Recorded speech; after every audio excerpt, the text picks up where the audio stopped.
প্রিয় দর্শক, প্রীতি নিন, শুভেচ্ছা নিন।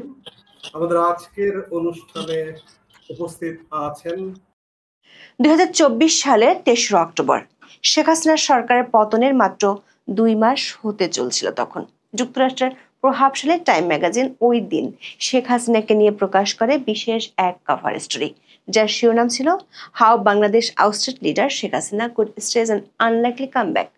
বাংলায় যার অর্থ দাঁড়ায় বাংলাদেশের ক্ষমতাচ্যুত নেতা শেখ হাসিনা কিভাবে অবিশ্বাস্য প্রত্যাবর্তন করতে পারেন। টাইম ম্যাগাজিনের সে সময়ের নিবন্ধটি সেভাবে দৃষ্টি কাড়েনি বাংলাদেশে, কারণ জুলাই আন্দোলনে শেখ হাসিনা সরকারের পতনের 2 মাস তখনও পার হয়নি। ডক্টর মোহাম্মদ ইউনূসের নেতৃত্বাধীন সরকার মধু চন্দ্রিমা উদযাপনে ব্যস্ত ছিল। তখন দেশ বিদেশের সংবাদ মাধ্যমে ছিল অধ্যাপক ইউনূসকে নিয়ে প্রশংসার বন্যা। জাতিসংঘ সাধারণ পরিষদ অধিবেশন উপলক্ষে নিউ ইয়র্ক যাত্রার মাধ্যমে খোলা হয় বিদেশ সফরের খাতা।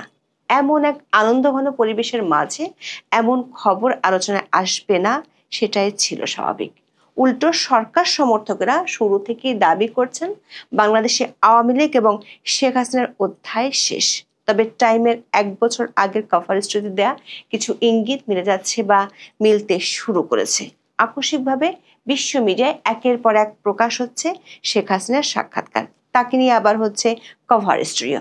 বিবিসি বাংলা ইঙ্গিত হলো শুধু প্রিন্টেড সাক্ষাৎকার নয়, বাংলাদেশের ফেব্রুয়ারি নির্বাচনের আগে ভিডিও সাক্ষাৎকার প্রচার হলে অবাক হওয়ার কিছুই থাকবে না। তার চেয়ে বড় আশঙ্কার বিষয় হলো 1 বছরের মধ্যে বিশ্ব মিডিয়া প্রশ্ন তুলছে জুলাই অভ্যুত্থান ব্যর্থ কিনা। সাম্প্রতিক সময়ে আওয়ামী লীগের নিষেধাজ্ঞা ও অংশগ্রহণমূলক নির্বাচনের ইস্যু নিয়ে আন্তর্জাতিক নানা মহল থেকে চাপে আছে সরকার। সবশেষ বাংলাদেশের আগামী জাতীয় নির্বাচনকে ঘিরে এই 2 ইস্যুতে সতর্ক বার্তা দিয়েছেন যুক্তরাজ্যের হাউজ অব লর্ডসের সদস্য লর্ড অ্যালেক্স কার্লাইল। প্রশ্ন হলো, শেখ হাসিনার বিরুদ্ধে মামলার রায় যখন ঘোষিত হতে পারে এবং নির্বাচন যখন সন্নিকটে, তখনই শেখ হাসিনার এত সাক্ষাৎকার প্রকাশ হচ্ছে কেন? আবার শেখ হাসিনার পক্ষ থেকে যেসব অভিযোগ উঠে আসছে সে সম্পর্কে অধ্যাপক ইউনূস ও তার পিআর টিম নীরব কেন? আবার অন্তর্ভুক্তিমূলক নির্বাচনের জন্য যখন বিদেশিদের পক্ষ থেকে চাপ বাড়ছে, তখনই শেখ হাসিনার বক্তব্যগুলো ডিফেন্ড করার মতো শক্ত কোনো যুক্তি কেন সরকার খুঁজে পাচ্ছে না? বিস্তারিত জানতে চলুন যাওয়া যাক বিশ্লেষণে।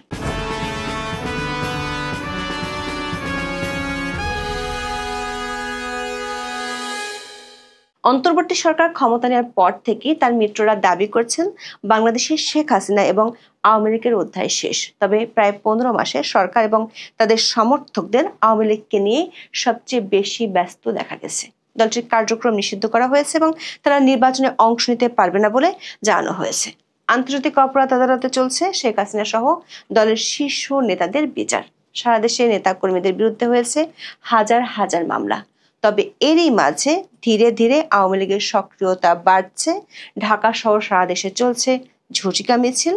পুলিশের শীর্ষ পর্যায় থেকেও স্বীকার করা হয়েছে আওয়ামী লীগের মতো একটি বিশাল দলকে নির্মূল করা সম্ভব নয়। অন্যদিকে আওয়ামী লীগের সক্রিয়তার বিপরীতে সরকারের মিত্রদের মধ্যে এখন বিভাজন বেশ স্পষ্ট হয়ে উঠেছে। বিশেষ করে জুলাই সনদের নাটকের ঘন ঘটায় প্রধান দলগুলোর মধ্যে মুখ দেখাদেখি বন্ধ হওয়ার পথে। একে অন্যের বিরুদ্ধে বাজাচ্ছে যুদ্ধের দামামা। অধ্যাপক ইউনূসকে নিয়েও মিত্র দলগুলোর অভিযোগে শেষ নেই। এমন লেজে গোবরে অবস্থার মধ্যে আকস্মিকভাবে আন্তর্জাতিক মিডিয়ায় শেখ হাসিনার একের পর এক সাক্ষাৎকার প্রকাশিত হচ্ছে। যেসব মিডিয়া কয়েক মাস আগেও অন্তর্বর্তী সরকারের প্রশংসায় পঞ্চমুখ ছিল, তারা এখন জুলাই অভ্যুত্থান ব্যর্থ কিনা সে প্রশ্ন তুলেছে।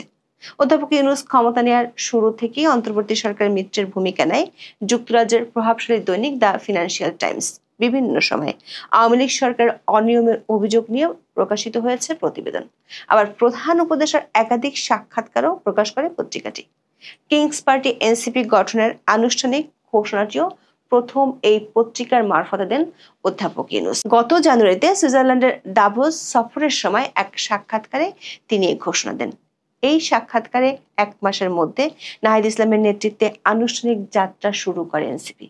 কিন্তু সেই ফিনান্সিয়াল টাইমসের কন্টেন্ট এবং কন্টেন্টের ফ্রেমিং পাল্টে গেছে রাতারাতি।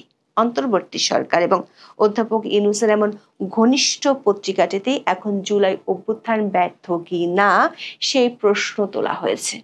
বাংলাদেশের জেনজি বিপ্লব কি ধ্বংসের পথে, এমন শিরোনামে বিশাল এক প্রতিবেদন 7ই নভেম্বর প্রকাশ করে the financial Times.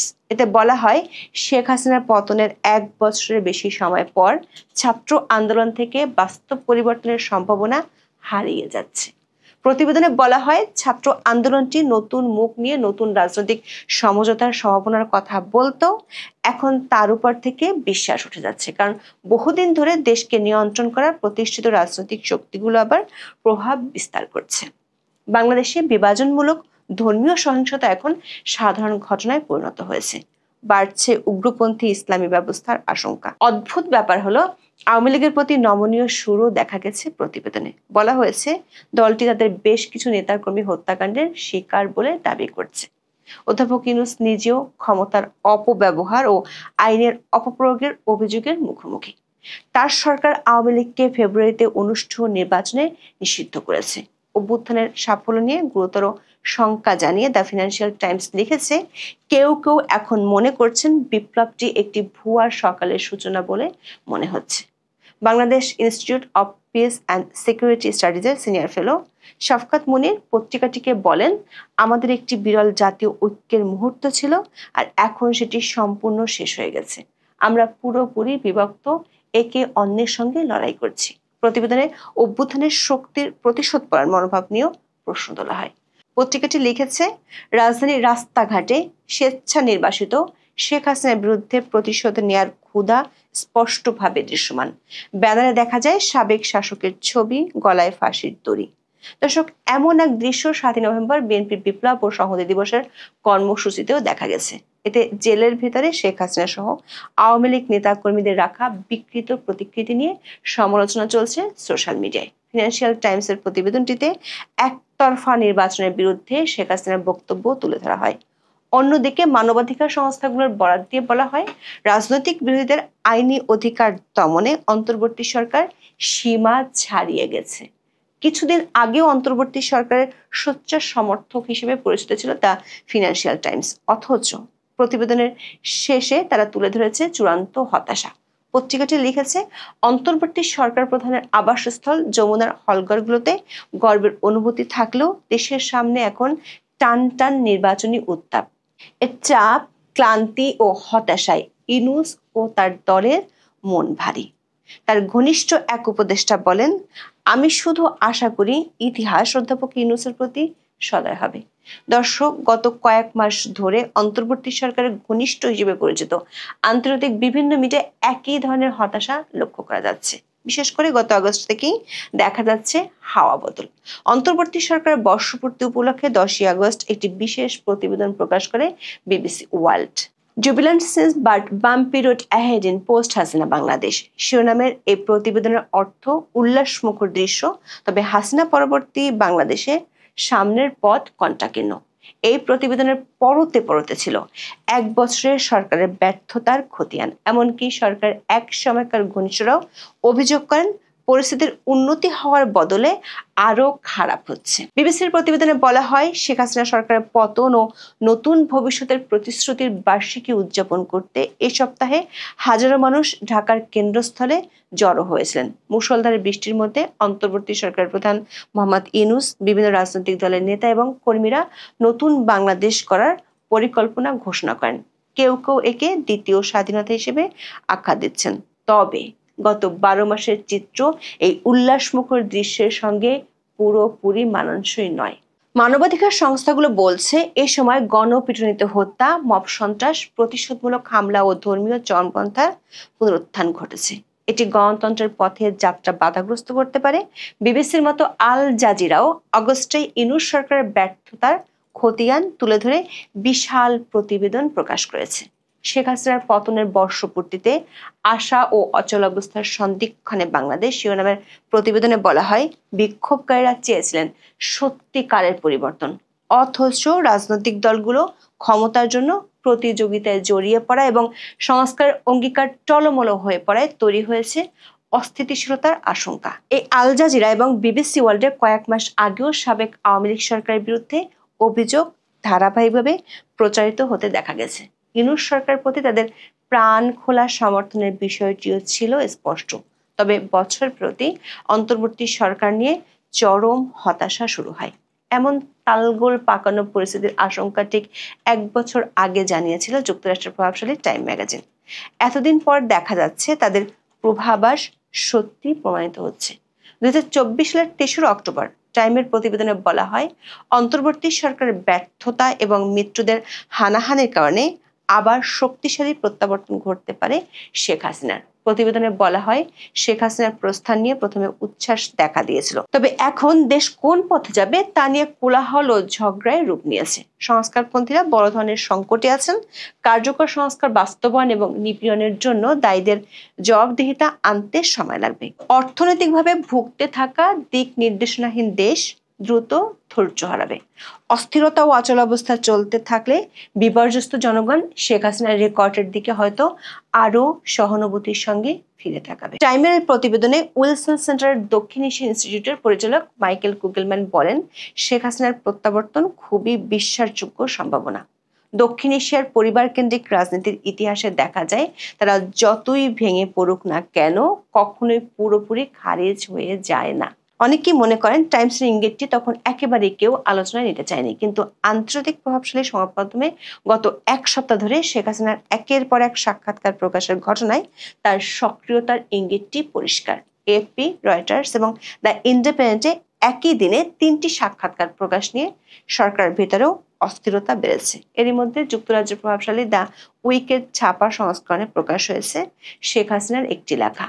The উইকের promo viral হয়েছে সামাজিক মাধ্যমে। প্রোমোতে বলা হয়েছে, শেখ হাসিনার মূল লেখাটি দ্য উইকের 16 নভেম্বর সংস্করণে রাখা হয়েছে, যেখানে তার দল ও পরবর্তী পরিকল্পনা সহ সমসাময়িক বিভিন্ন বিষয়ে তার মতামত তুলে ধরেছেন। শেখ হাসিনার এই লেখার যে অংশটুকু দ্য উইক তুলে ধরেছে, সেখানে বলা হয়েছে, দেশ পরিচালনার হাল ইউনূসের হাতে নেই, তার হাতে কোনো নিয়ন্ত্রণ নেই। উগ্রপন্থীদের উত্থানের কথা বলা হয়েছে। দর্শক, সাম্প্রতিক সময়ে একই ধরনের অভিযোগ আন্তর্জাতিক গণমাধ্যম, বিশেষ করে সেসব গণমাধ্যমে উঠে এসেছে যেগুলো অধ্যাপক ইউনূসের প্রতি বন্ধুভাবাপন্ন ছিল। এরই মধ্যে 7 নভেম্বর ভারতের প্রভাবশালী দুটি দৈনিক হিন্দুস্তান টাইমস এবং দ্য নিউ ইন্ডিয়ান এক্সপ্রেসে আরো 2টি সাক্ষাৎকার বেরিয়েছে। মাত্র 2 দিন আগে বিবিসি বাংলার এক প্রতিবেদনে এমন ইঙ্গিত দেওয়া হয়েছিল।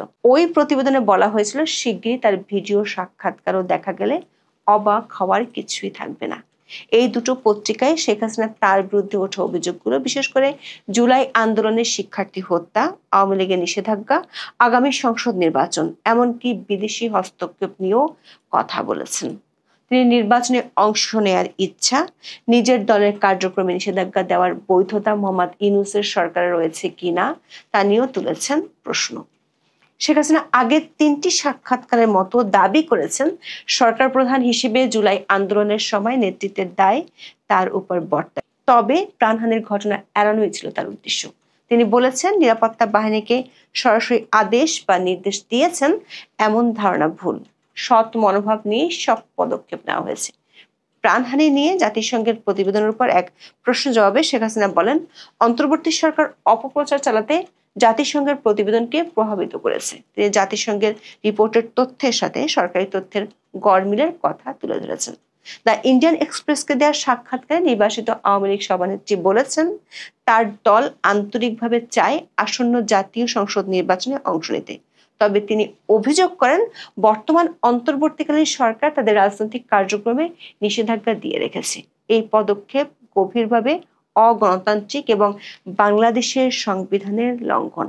তবে ক্ষমতাচ্যুতিতে কোনো বিদেশি হস্তক্ষেপ ছিল কিনা এমন প্রশ্নের জবাবে শেখ হাসিনা কোনো মন্তব্য করেননি। দর্শক, শেখ হাসিনার ধারাবাহিক সাক্ষাৎকারের মধ্যে আন্তর্জাতিক বিভিন্ন সংস্থা ও গোষ্ঠী প্রশ্ন তুলছে আওয়ামী লীগের নিষেধাজ্ঞার বিষয়টি যৌক্তিক কিনা তা নিয়ে। সবশেষ গত 6 নভেম্বর বাংলাদেশের আগামী জাতীয় সংসদ নির্বাচনকে ঘিরে সতর্ক বার্তা দিয়েছেন যুক্তরাজ্য হাউস অব লর্ডসের সদস্য লর্ড অ্যালেক্স কার্নাইল। এক বিবৃতিতে লর্ড কার্নাইল বলেন, বাংলাদেশের বর্তমান পরিস্থিতি আন্তর্জাতিক মহলের জন্য গভীর উদ্বেগের বিষয়। 2024 সালের পর থেকে রাজনৈতিক অস্থিরতা একাধিক সংকট সৃষ্টি করেছে, যেগুলোর দ্রুত সমাধান প্রয়োজন। আবার এই বিবৃতি এমন সময় এসেছে যখন নিষিদ্ধ আওয়ামী লীগ আসন্ন ত্রয়োদশ জাতীয় সংসদ নির্বাচনে জাতিসংঘের কারিগরি সহযোগিতা বন্ধের আহ্বান জানিয়ে চিঠি দিয়েছে। এখন এই পর্যন্ত। সবাই ভালো থাকুন, সুস্থ থাকুন, নিরাপদে থাকুন। দেখা হবে আগামী পর্বে।